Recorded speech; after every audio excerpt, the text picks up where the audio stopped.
Once you get through that lift line, you're up there by yourself, and that is worth it.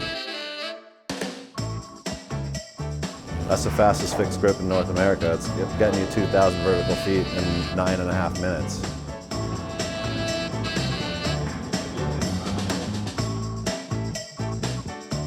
Kind of sublime, you know? And the fact that the towers are still the old lattice towers, I don't know, it's just real. It's just real. That was a big part of why I bought a share originally. The single, the allure of just 1948, like thinking back in the day when they built this thing.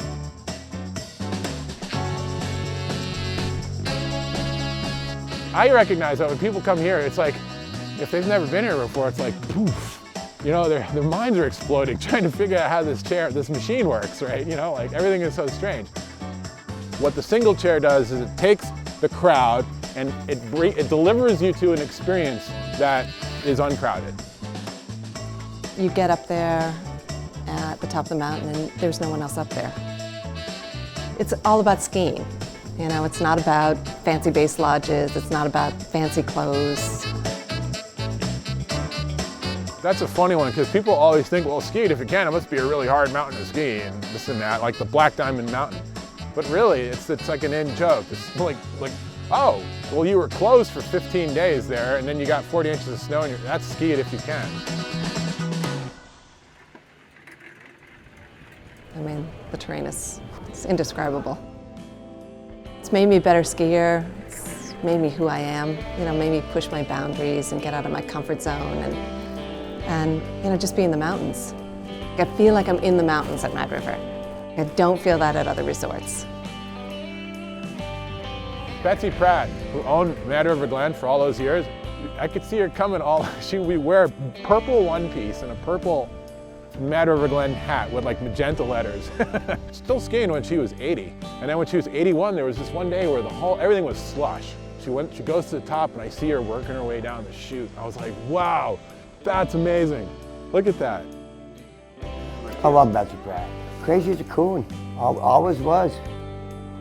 She used to smoke a corncob pipe. My dad made a living here. I'm making a living here.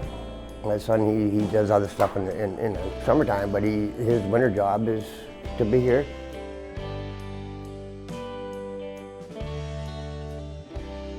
Raised our kids up here and it's just been, you know, the hometown mountain for us, decades now.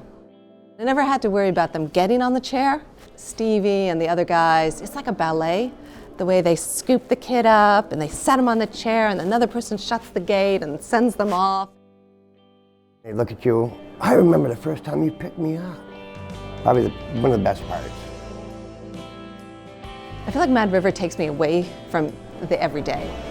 You know, folks come here just to unwind and not think about their, you know, jobs in New York or Boston or Burlington or wherever, and they just come to have fun.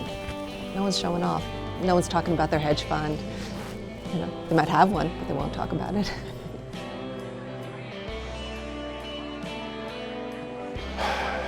Oh my God, how many people have come by and said to me, Brian, you got like the coolest job in the world in the valley and this is it.